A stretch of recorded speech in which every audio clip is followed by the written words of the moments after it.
ውዶችዬ እዚህ ጋር አንድ ያልተረዳችሁትና ያልገባችሁ ነገር አለ። እሱስ ምን መሰላችሁ?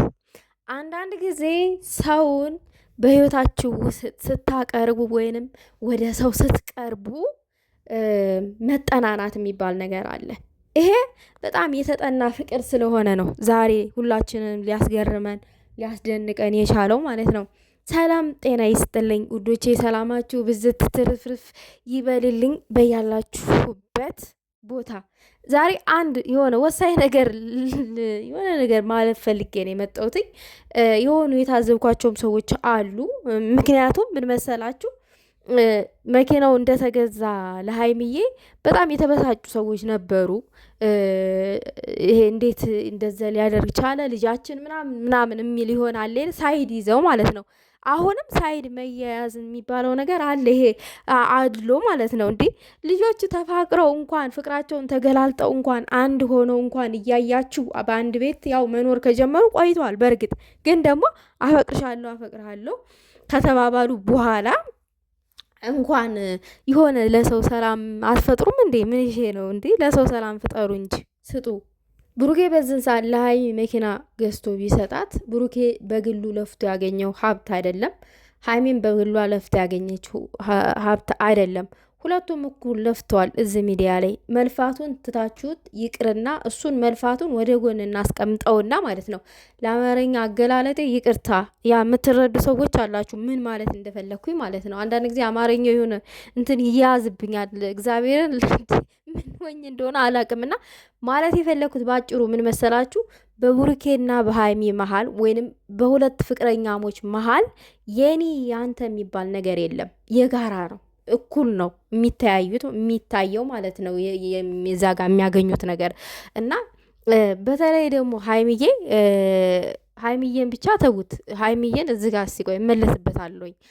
ቡሩኬ ማለቴ ነው። ቡሩኬ እድለኛ ወንድ ነው። እመቤቴ ነው ምላችሁ፣ በጣም እድለኛ ወንድ ነው። እንዴ ስንቷ መኪና ካልገዛልኝ የኔ እናንተ ህይወት ያበቃል እዚህ ጋር ምናምን ብላ እኮ ህይወቷን የሆነ አስጀምራ የምትተው አለች። እኔ በእግር መሄድ አስጠላኝ ብላ ፍቅር አስጀምራ የምትተው ሰው አለች። እና ከዚህ ከአንድ ፍሬ ልጅ ተማሩ። የምሬን ነው። ሰው ልጅ በእድሜ አይደለም የሚለካው፣ በእውቀት ነው፣ በአመለካከት ነው።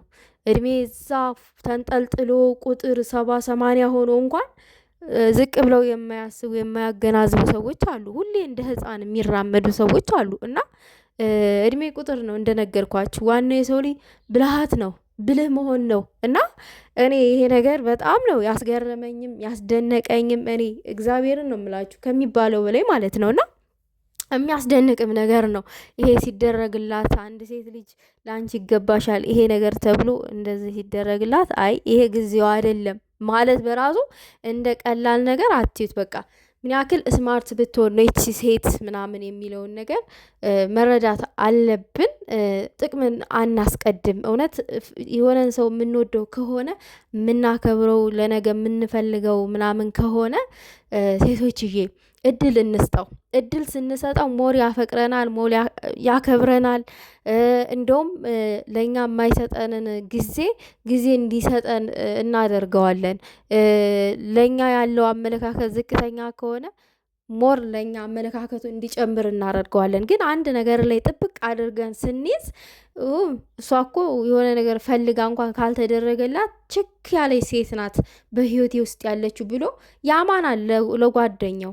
ወንድ ልጅ ቤስት ፍሬንድ የሚለው የራሱ ካለው ወንድ ያወራል። ምንም የሚደብቀው ነገር የለም። ወንዶች አይደባበቁም። እመቤቴን ነው ምላችሁ፣ ያማናል። እና ያ ቤስት ፍሬንዱ ደግሞ ጥሩ ካልሆነ መጥፎ ከሆነ መጥፎ ነገር ነው የሚመክረው። አሁን እኔ በብሩኬ አጠገብ ያሉ ምርጥ ሰዎች አሉ። ለነሱ የሆነ ነገር ብሩኬ ቢል ምንም አይሉትም። የምሬን ነው ምላችሁ እውነት።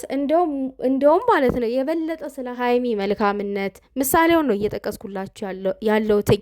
ስለ ሀይሚ ደግነት፣ ስለ ሀይሚ ጠንካራ ስለ ሀይሚ ጀግንነት ምናምን ለሱ ለህይወቱ አስፈላጊዋ ሴት እንደሆነች አብጠርጥረው ነው የሚነግሩት የቅርብ ጓደኞቹ ማለት ነው እንጂ መጥፎ ነገር እንደዚህ ይመክሩታል ወይም የሚሉታል ብዬ እኔ አላስብም። ግን ምሳሌውን ነው እያልኩ ያለሁትኝ እንጂ ብሩኬም ሀይሚን ያማታል እያልኩኝ አይደለም። በጭራሽ አያደርገውም። ሲጀመርም ይሄ ከሀይሚ የሚደበቅ ሚስጥር ምንም ነገር የለውም። ሁለቱም ይተዋወቃሉ። ሁለቱም ሚስጥራቸውን እኩል ነው ሸር የሚደራረጉት ምናምን ነገር እና ስለሚግባቡም ስለሚተዋወቁም ነው ዛሬ ላይ ይሄ መኪና አያስፈልገኝም ሰዓቱ አይደለም ስትነግረው ሊያዳምጣት የቻለው ንቀሺ ነው። ሌላ ወንድ ቢሆን የሆነ ለመማታትም ይጋብዛል። እንዴት ስጦታዬን ትንቂያለሽ ምናምን ነገር እኔ እኮ ሰርቄ አልገዛሁትም ለፍቼ ጥሪ ነው እንጂ ምናምን ብሎ ለመደባደብ ነው የሚጋበዝ ሌላ ወንድ ቢሆን። ግን ደግሞ እዚህ ጋር ሁለቱ ስለሚግባቡ ስለሚተዋወቁ በቃ ሁለቱም ሸር ስለሚደራረጉ አሳብ ተረዳት። ለእሱ አስባ አዝና እንደሆነ ማለት ነው ማደግ እንዳለባቸው። ልክ ናት ሀይሚ፣ ማደግ አለባቸው። መጀመሪያ መች ሰሩ ገና እንዴ መስራት አለባቸው እነዚህ ልጆች። ገና እኮ ናቸው፣ ገና እኮ ልጅ እኮ ናቸው እንዴ።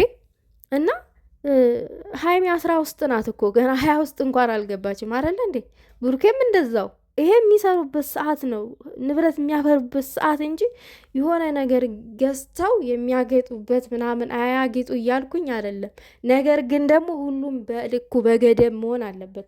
አሁን ሀይሚ ተብሩኬ ተለይታ የምትውልበት ቦታ ቢኖር አይኖ ይሄ መኪና ያስፈልጋታል። ነገር ግን ደግሞ አብረው ስለሆኑ የሆነ ቦታ ጠጉር ቤት ስትሄድ እንኳን እሱ እንደሚያደርሳት ነው ሀይሚ ቁልጭ አድርጋ የተናገረችው። እና ምን ልላችሁ ነው፣ ሰውን ስትቀርቡ የሆነ በጥቅም አትቅረቡ፣ በንጹህ ልብ ቅረቡ። በቃ ይሄንን ተማሩበት። ይሄ ቪዲዮ በጣም ያስተምራል። በጣም ህይወታችሁ ላይ የተበላሸ ነገር ካለ ህይወታችሁን ይሰራል፣ ይገነባል። የምሬን ነው። ህይወታችሁን ያድስላችኋል። እና ሀይሚዬን ደግሞ የምጠሉ ሴቶች ሴት ሆናችሁ ካላችሁ እናንተ ገና ሴትነትን አልገባችሁም፣ አልተረዳችሁም። ሴትነታችሁን አምናችሁ አልተቀበላችሁትም። እኔ እንደዛ ነው የምለው።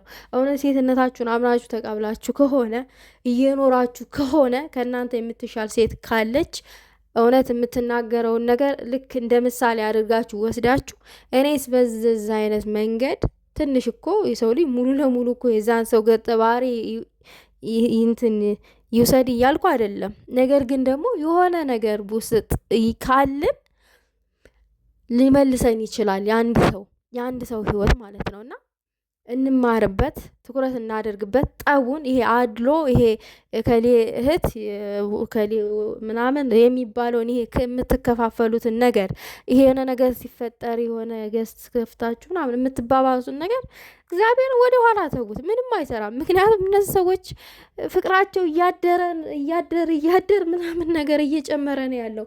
ይሄኔ ፍቅር እንኳን ሲባባሉ እንትን ፍርሃቱ ተውስጣቸው ወጥቷል፣ ለቋቸዋል ሁላ እያልኳችሁ ነው። ደግሞ እኮ ሲያምርባቸው እዛ ተቀምጠው እንደዚህ ተቃቅፈው ምናምን ነገር ልክ በቃ ሌለ ለአመታት የተነፋፈቀ ሰው ይመስል አይመስሉም እንደዚህ ሲተቃቀፉ ምናምን ቪዲዮ ላይ። እነሱ ግን እኮ ያው ፍቅር ነው፣ ፍቅር ሀያል ነው። ተቃቀፉ፣ አፍቅሩና ተቃቀፉ። እናንተም ለመተቃቀፍ ያብቃችሁ። ምንድን ነው እንደዚህ ሰው ፍቅር ላይ አይን ማፍጠጥ ትላላችሁ?